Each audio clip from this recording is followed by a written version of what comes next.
సంవత్సరాల తరబడి ఎన్ని మందులు వాడినా మీ మోకాల నొప్పులు తగ్గట్లేదా? ప్రాణ పెయిన్ క్లినిక్ లో అత్యాధునిక చికిత్స.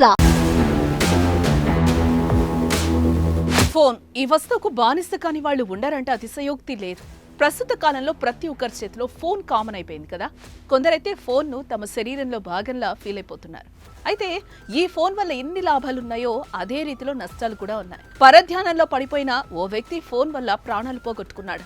ఎవరు, ఎక్కడ, ఇప్పుడు చూద్దాం.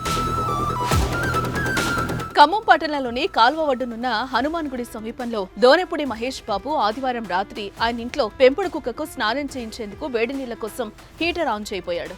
సరిగ్గా అదే సమయానికి ఫోన్ మోగింది. ఫోన్ మోగడమే ఆలస్యం హీటర్ చేతిలో పట్టుకుని ఫోన్ ఎత్తి మాట్లాడాడు. అదే మాటల్లో హీటర్ను నీటిలో పెట్టే బదులు చంకలో పెట్టుకుని స్విచ్ ఆన్ చేశారు. దీంతో కరెంట్ షాక్ కి గురై కింద పడిపోయాడు. అది గమనించిన మహేష్ బాబు భార్య దుర్గాదేవి మహేష్ బాబును ఆసుపత్రికి తరలించాడు. కానీ అప్పటికే ఆయన మృతి చెందినట్లుగా వైద్యులు తెలిపారు. కళ్ల ముందే కరెంట్ షాక్ తో భర్త చనిపోవడం చూసిన భార్య లబోదిబోమంటోంది. ఆమెను ఓదార్చడం ఎవరి తరం కావడం లేదు.